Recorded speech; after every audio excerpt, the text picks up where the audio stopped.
costando un pastón, las capillas y lugares de culto, la simbología, la posibilidad que le dio el gobierno para que se adaptaran los currículos de educación para la ciudadanía, los centros confesionales pudieran adaptarlos. ¿Qué educación para la ciudadanía era? Aquella en el que un centro religioso podía cambiar la educación para la ciudadanía y adaptarla a su gusto. Pues, imposible. Y termino con unas breves pinceladas, pero que no quiero terminar, sobre el tema de la universidad. En la universidad todas estas cosas siguen existiendo exactamente igual. Hace unos años pues tuvimos que ayudar a los compañeros de Barcelona, de Madrid, con el tema de las capillas en las universidades. Aquí en Madrid, aquí en Sevilla, quería decir, el otro día el compañero que habló sobre este tema en la jornada nuestra, pues nos sacó unas diapositivas, porque a este le gustan mucho estos aparatos, y entonces pues sacó unas proyecciones en las cuales sacaba algunas capillas de aquí, de la Universidad de Sevilla. La verdad es que yo he visto que había ahí una especie de capilla, pero he entrado a ver la capilla y me he encontrado con que no, con que es el Departamento de Historia Antigua o algo de eso, en fin. Pero la hay, sí, digo que esa no, pero que la hay, vamos. Lo mismo que en Granada no hay capillas, pero tenemos una iglesia entera. Es decir, en Granada no hay una capilla, hay una iglesia entera que es San Justo y Pastor, que es una iglesia que está adscrita a la universidad y que, por tanto, la paga la universidad, la mantiene la universidad, etcétera, etcétera. Bueno, pero eso es, digamos, algunos aspectos. El tema de las misas en la universidad, pues es otro de los elementos en los que, bueno, pues existen. Símbolos religiosos todavía existen. En el rectorado de nuestra Universidad de Granada, pues tenemos allí un crucifijo, pero además ellos, pues como es universidad, pues ¿por qué va a ser un crucifijo de estos pequeñitos, tipo escuela? No, nosotros tipo universidad. Allí un crucifijo, actos religiosos que se realizan con motivo del patrón, de la patrona. Bueno, de eso estamos hartos todos los días de denunciarnos, porque cuando no es la de farmacia, además incluso los científicos, ¿no? Es decir, que hasta facultades científicas se atreven a ese tipo de cosas. Es decir, no se les cae la cara de vergüenza de que estén adscritos a un patronazgo de un ente, de una entelequia, vamos, porque esto es curiosísimo, ¿no? Por supuesto, la denominada pastoral universitaria, que está en todas las universidades y que tiene entre sus fines, precisamente, el conseguir que las enseñanzas se den conforme a la doctrina católica y hacer apostolado entre los alumnos universitarios, ¿no? Otro tema que nos preocupa es el carácter antirracional o irracional de la universidad, y es lo que os comentaba antes, pues con lo que estaba pasando en el caso de Granada de hoy mismo, que se estaba denunciando pues unos cursos del Instituto Confucio, en este caso, pero hemos denunciado otro caso, que es el de unas llamadas constelaciones familiares, que muy brevemente os explico en qué consiste, con dos palabras. Es más complejo, pero os voy a centrar en lo importante, digamos, para que os hagáis una idea de qué va. Pues va de que una persona que tiene un problema psicológico, pues se pone aquí en medio, nosotros nos ponemos todos en círculo alrededor, y entonces pues yo, que soy el maestro de ceremonias, en este caso, pues dice, mira, tú vas a ser... Bueno, primero le pregunta previamente a ella si cuántos familiares ya han muerto, si ha tenido aborto, ella o cualquiera de su familia, su abuela o su no sé cuánto, y entonces pues le voy diciendo, mira, pues tú vas a ser su padre, tú vas a ser su madre, tú vas a ser el primer aborto que tuvo la abuela, tú el segundo aborto que tuvo la madre, tú el no sé qué, en fin, y ya nos ponemos todos en círculo, y cuando ya estamos todos en círculo, ella se pone en medio y empieza a escuchar, porque ellos creen en un alma universal y, por tanto, el aborto que tuvo, pues claro, su alma está ahí y entonces simplemente lo que necesita es una voz para que hable. Y entonces, como yo le he dicho a él, pues que él va a ser el susodicho aborto, pues ya está, el aborto sabe que él es el que yo he dicho que es el aborto y empieza a hablar por su boca y el aborto le empieza a decir qué cosas le podrá decir para aliviar a la pobre criatura que hay allí, ¿no? Es decir, que esto es una verdadera burla, ¿no? Pues esto que lo patrocine la universidad, pues me podréis entender que estemos irritados a más no poder, ¿no? En fin, el que haya facultades de teología, el que ahora se estén, además de las facultades de teología, se estén constituyendo cátedras de teología, como en el caso de Granada, pero cátedras de teología católica, porque hasta ahora había una cátedra en la Universidad Carlos III de Madrid, que bueno, que era un grupo de profesores que era del antiguo derecho canónico, que bueno, que como ya pues eso parece que estaba en desuso, pues entonces ahora se han puesto más modernizaditos ellos y han dicho, bueno, pues ahora en vez de llamarnos de esto, pues vamos a llamarnos catedráticos de derecho eclesiástico y tal, y no sé qué, no sé cuánto, en fin, y unas cuantas y tal, y en fin, unos nombres, ahora mismo no caigo exactamente en la denominación, pero así un poco como más alejados del señalamiento religioso del mismo, ¿no? No por ello dejan de tener ese carácter, ¿no?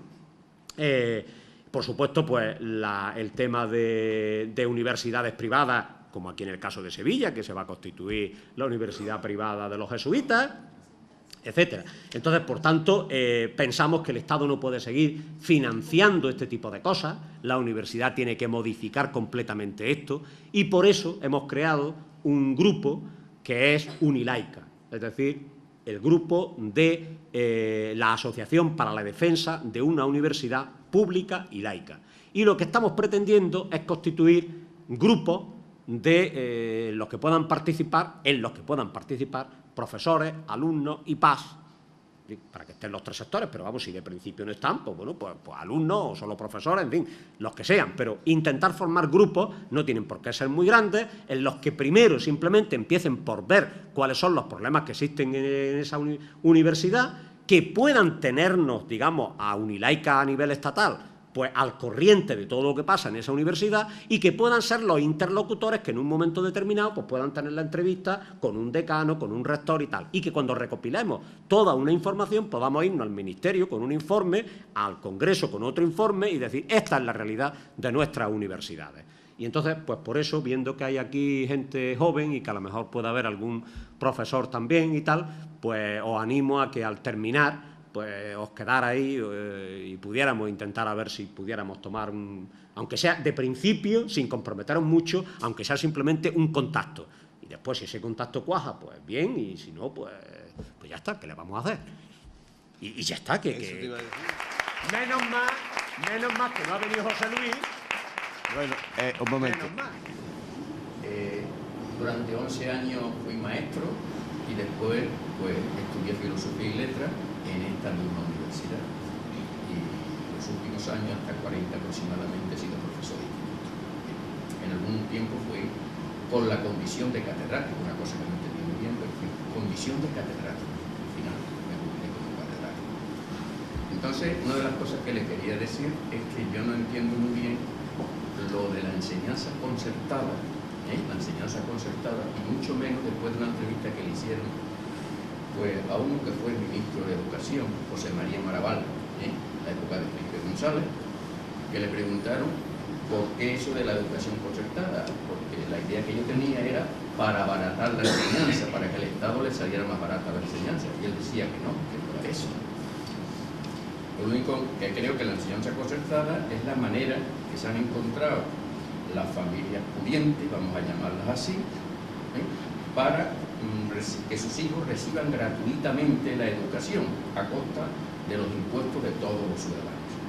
Y además, y esto por eso entra en esto la pregunta, ¿no?, con la ideología propia de la Iglesia, ¿no?, lógicamente, ¿no?, porque el ideario de centro, por eso me parece ridículo lo que ha hecho este hombre, ¿no?, José Ignacio Ver, no hace falta, ¿no?, que a los colegios que he apuntado antes, o como tú has apuntado antes, ¿no?, no hace falta. Si ellos depuran ya educación para la ciudadanía, habrá que ver la educación para la ciudadanía que la hagan allí, ¿no?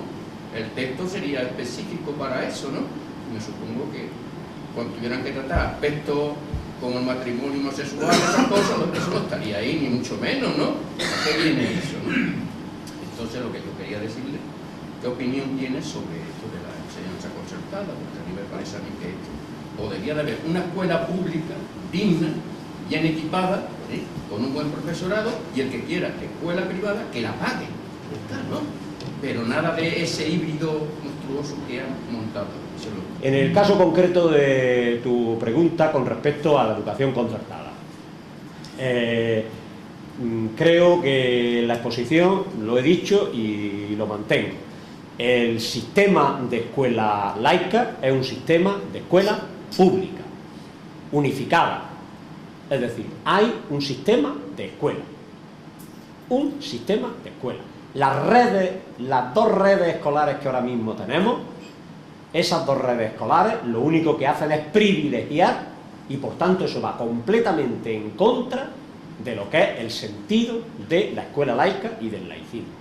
Y por tanto, la escuela concertada, nosotros es que ni siquiera últimamente ya la llamamos escuela concertada, nosotros apostamos por llamarla la escuela confesional, porque en definitiva la mayor parte, por no decir casi el 90 y tantos %, es una escuela confesional y por tanto con una doctrina que está impartiendo. Y como el principio del que partimos es del principio de la universalidad de la persona, por una parte, y de la universalidad de los derechos, la escuela, si quiere ser universal, tiene que ser universal para todos los alumnos y tiene que ser común y única para todos los alumnos.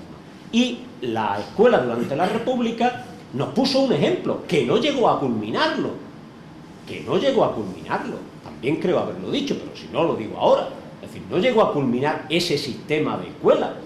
Y tengo ahí citas de compañeros de aquel momento en el que se quejaban diciendo precisamente que quedaba muy bien, que la escuela iba a ser muy laica, que la escuela iba a ser muy coeducativa, que la escuela iba tal, pero mientras dejásemos en manos de un grupo aparte la escuela y no fuese una escuela única y unificada, estaríamos, digamos, sin resolver el problema de la escuela. Por tanto, el tema de la escuela concertada es su desaparición total y absoluta.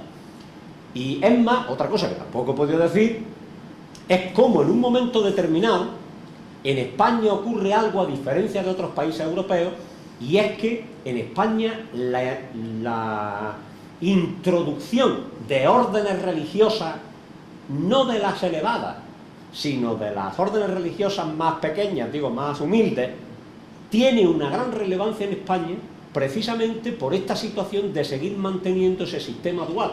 Es decir, ante una escuela pública tan deteriorada, tan descompuesta, tan mísera, pues surgen también órdenes religiosas que tienden a paliar las condiciones de esa escuela pública tan deteriorada y tan mala, al margen de los ricos, es decir, del aspecto de clase, de cómo los ricos tienen a las grandes órdenes religiosas, que son las que tienen grandes colegios para ideológicamente mantener y preservar la ideología y la clase de esas clases pudientes. Pero en el caso de España se dan incluso las dos, curiosamente, con lo cual la Iglesia lo copa todo, copa por abajo y copa por arriba, unos para una cosa y otros para otra. Pero en definitiva es totalmente contradictorio, respondiendo contundentemente a la pregunta, es totalmente contradictorio con el carácter de escuela laica la existencia de una escuela concertada. En la etapa de la transición, hablo año 76, que es lo que yo conozco, la incorporación de la ciudadanía a través de los consejos escolares, de los padres, fue muy complicada. Fue muy complicada porque el profesorado, educado en el franquismo, veía a los padres como unos intrusos en la escuela. Y yo recuerdo perfectamente que como tú opinaras del plan de centro o de aspectos económicos del centro en la Junta Económica o algo, tú eras un intruso. Y además había cierta represalia con los padres que se metían en la participación, había cierta represalia con los hijos. Entonces era una situación muy complicada que la culpa en definitiva la tenía el propio gobierno que no hacía las cosas como las tenía que hacer, incluso en el tema de la asignatura de religión, que bueno, pues los niños que no querían religión, pues al recreo o a dar vueltas por el colegio o eran vigilados en un aula, no había una alternativa. Y además, un tema que no se ha tratado, pero que bueno, se ha tratado, pero en un aspecto. El otro, en el que yo voy a comentarlo, es el tema de los profesores que hay de religión que hay en los centros. ¿Quién los elige? Cuando los estamos pagando nosotros con nuestros impuestos, ¿no? Y ya por último, que en nombre de las tradiciones y de la cultura cabe todo. La Semana Santa y tal, y vamos a ver si no cabe, bueno, si a la fiesta de los toros la califican como bien de interés cultural, no va también un torero allí a dar su discurso. O sea que es una falta de respeto, es una falta de respeto y una falta de rigor por las instituciones, de vigilar lo que tiene, lo que especifica la ley, que bueno, no tiene nombre. De algún torero que asistió a alguna clase, vamos, a dar allí sus exposiciones también proselitistas de la fiesta nacional, con ese mismo, por ese aspecto, digamos, de tipo cultural. El tema de la democratización de la vida de los centros, está claro que ahí hay un fallo gravísimo por parte de la Administración, que a la hora de establecer un órgano que pudiera ejecutar eso, no lo dotó adecuadamente para que pudiera responder el que esos sectores que llegaban nuevos, que no sabían tampoco exactamente cuál era su papel, se vieran completamente, digamos, dominados por el sector del profesorado y por los equipos directivos que iban a controlar realmente las decisiones que iba a tomar ese consejo escolar. Pero es que hoy sigue exactamente igual. Es decir, que los consejos escolares, salvo casos contados, y en muchas veces esos casos contados, el propio equipo directivo determinado y tal, buscan la manera de que para la próxima renovación esos que han incordiado un poquito se queden al margen y buscan sus adictos. Todos sabemos la participación de voto que hay es bajísima y por tanto con buscarse unos cuantos es lo suficiente para expulsarlos y quedarse, digamos, un poco con las cosas suaves y claras. Por tanto, por eso es por lo que he dicho que el Consejo Escolar hoy en día no cumple ese papel y esa función que en su momento podía haber cumplido. Empezando por el tema, digamos, de los porcentajes que corresponden a cada sector, por el tipo de toma de decisiones que se toman a cada sector y por la capacidad que cada sector tiene de implicarse en algo. También es verdad que tengo algunos ejemplos de casos concretos que también, pues bueno, pues ha habido posibilidad de que efectivamente se trabaje de una manera conjunta y tal, pero son los mínimos, eso no crea sistema. Y lo que buscamos es que sea el sistema el que funcione en definitiva. Y por último, y no sé si me olvido alguna cosa, el tema de los catequistas.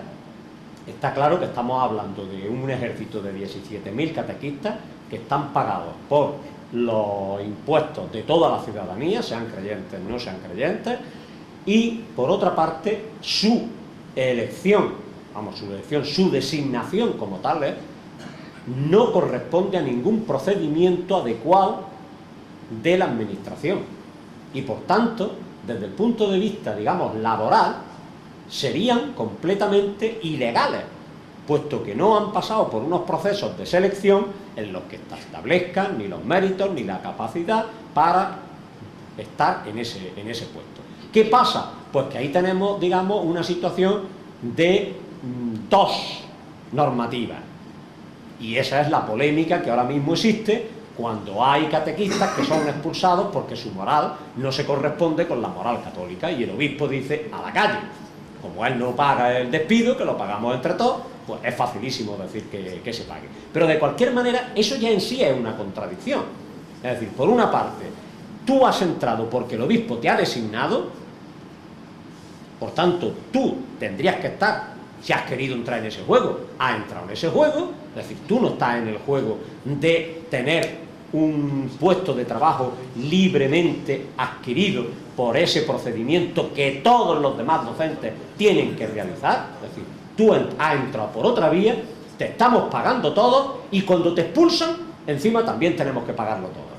Para empezar, la expulsión tenía que costearla la indemnización el que te ha expulsado y no los demás. Eso para empezar. Pero de cualquier forma hay una contradicción en sí entre una cosa y la otra. ¿Qué ha ocurrido? Que en este caso el Tribunal Constitucional ha dicho los derechos constitucionales son de más rango y más importantes que el procedimiento, que la vía procedimental. Por tanto, si a esta persona ha tenido una discriminación, la discriminación predomina o prevalece, mejor dicho, jurídicamente sobre el otro carácter, digamos, de quién te ha designado o no te ha designado. La primera vez que hubo elecciones al Consejo Escolar en el colegio donde yo estaba, hubo, me parece que 4 o 5 candidaturas. La del APA, que se llamaba entonces, la de los que creían que el Consejo Escolar iba a solucionar aquello, la de los católicos que decían, vamos a ver qué se va a meter aquí, en fin. Y ahora hay que coger, ahora yo ya estoy jubilado como tú, pero vamos, hay que cogerlo con un lado. No llega al 4% la participación. Eso, ¿qué ha pasado? No, yo sé lo que ha pasado perfectamente, yo lo sé.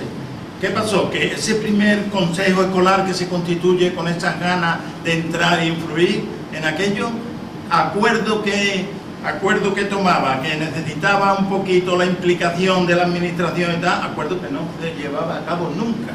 Una vez era porque no tenía dinero, otra vez porque no era constitucional, otra vez porque no era nada. Y claro, la gente fue diciendo, pues esto no sirve para nada, más que para reunirme aquí, para allá. Ya se encargaron de que los consejos escolares, como órgano de participación de la sociedad en la educación, no funcionara. También los maestros ayudamos, y que también hubo muchos maestros, muchos profesores que decían, a ver ahora los padres que nos van a meter aquí. Yo no digo que no, pero vamos, el tema gordo fue la administración. Y segunda cosa que quería decir, nosotros venimos de donde venimos ya, con nuestros años, nuestras canas, como tú decías, ¿no? Nuestros pelos blancos y tal. Bien, en el franquismo, aquí había dos redes, una pública, de titularidad pública, y otra de titularidad privada. No había más redes, nada más que esta. La de titularidad privada y la de la titularidad pública. Y cuando llega la transición, aparece otra red más, que es la red subvencionada, primero. No, subvencionada. Y entonces hay tres redes. La de titularidad pública, la subvencionada y la privada, que seguía siendo privada, que no quería subvencionar, porque seguía manteniendo su idiosincrasia. Y entonces ocurre que el Estado, a los directores y promotores de esta red subvencionada, les daba el dinero en la mano. Y ellos con ese dinero hacían que el colegio funcionara, es decir, le pagaban a la limpiadora, a los profesores y tal. Entonces, ahí se hizo un cacao tremendo, porque hubo un montón de promotores y directores y tal, que es que simplemente se quedaban con el dinero y no le pagaban ni al que llevaba los libros, ni le pagaban a los profesores, ni le pagaban a nadie. Entonces, cuando entra el PSOE en el poder, establece la enseñanza concertada como control del dinero público. Y entonces, la enseñanza concertada ahora no va... Bueno, tenemos en cuenta que las tres redes expiden títulos iguales, que sirven después.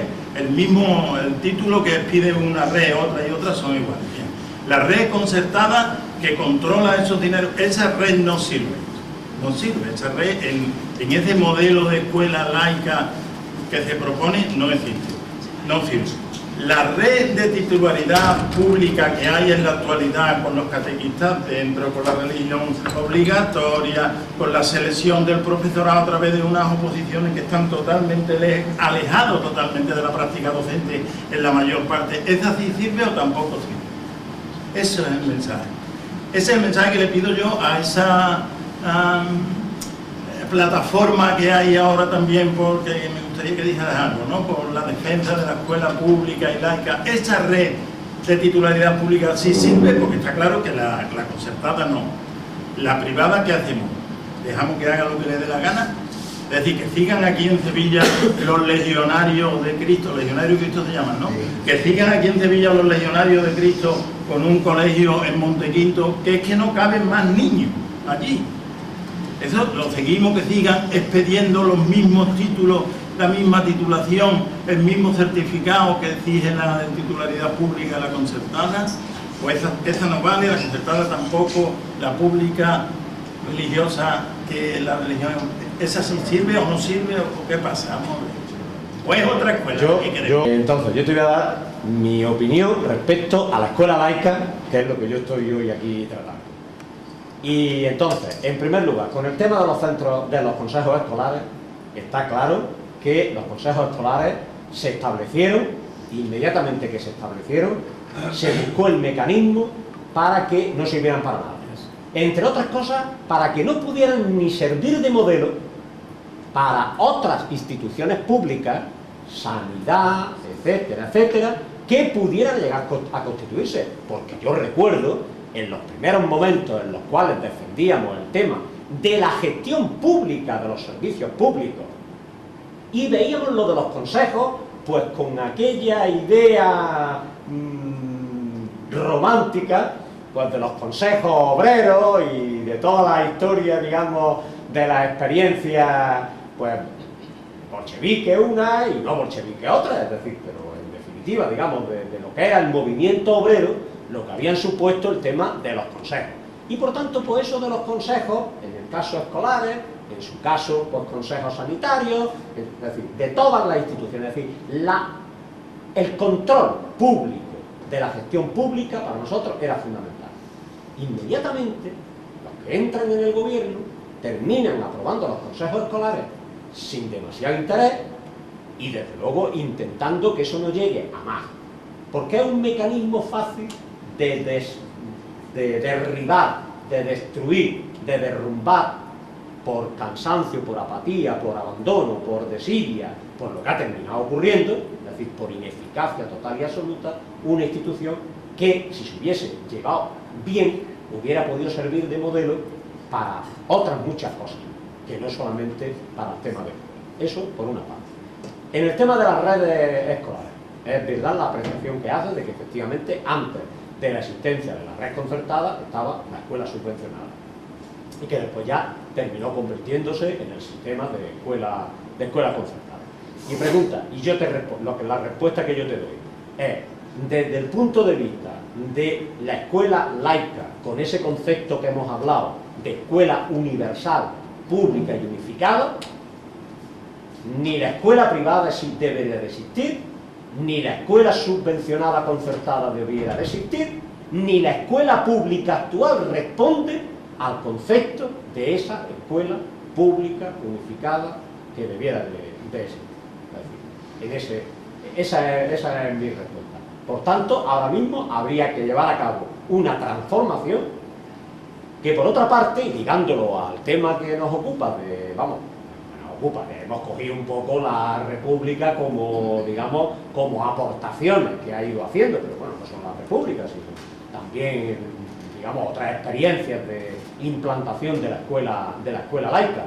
Y hay que decir que, desgraciadamente, la República falló, lo he dicho antes, es decir, hubo radicales socialistas que dijeron, esta no es la escuela unificada, se está manteniendo una red paralela, estamos generando una escuela pública y estamos permitiendo que siga habiendo una escuela privada, y eso no es el sistema unificado. Y yo comparto exactamente su tesis con él. En Francia, en la laica Francia actual, existe una escuela subvencionada. Eso mucha gente no lo sabe. Se cree que en Francia hay un único sistema escolar público. Yo antes, incluso, digamos, un poco, pues, en el afán, digamos, de que te lleva el discurso y tal, pues he hablado de esa escuela tan unificada y tan centralizada en el que todo el mundo a la misma hora da las mismas cosas. Pues bueno, aparte de esa red, existe una red subvencionada. Y una red subvencionada de carácter católico, promovido pues poquito a poco, es decir, como se hacen este tipo de cosas, es decir, que poco a poco se van intrometiendo.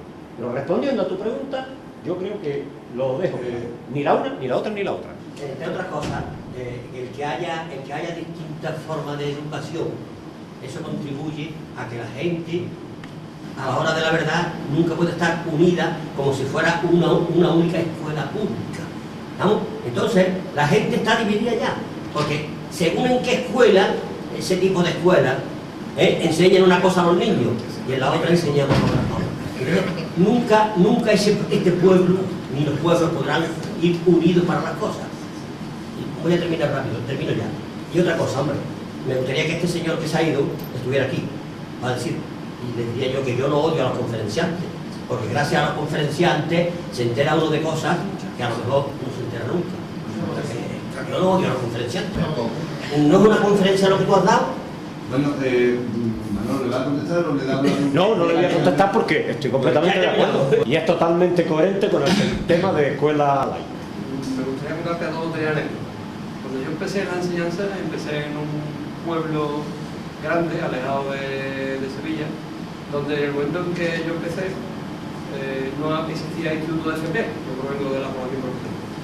Entonces entramos en un colegio público, nos dieron unas aulas, pero aquel colegio público se parecía muchísimo a un colegio religioso. Y tenía enfrente otro colegio público, que era el colegio progre del pueblo. Y en una zona muy cerca del antiguo instituto, en origen fue una universidad, existía un colegio público que era un gueto y trabajaba mismo. Y te quiero contar dos o tres cositas, y no hace falta que me respondas, sino simplemente como aportación.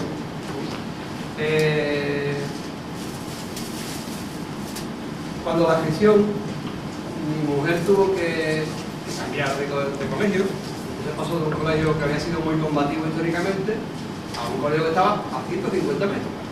El colegio tiene nombre de Pablo. Y es el mismo nombre que hay un centro privado concertado muy cerquita. Mi mujer alucinaba cuando llegó allí. Estoy hablando de los años 90 y tantos. Allí se rezaba, antes de empezar la clase, en la fila, se hacía el mes de María y se hacía todo lo que hubiera que hacer. Era lo normal, lo cotidiano. Todos sabemos que determinados tipos de creyentes confunden su moral, la suya, con que eso es lo natural.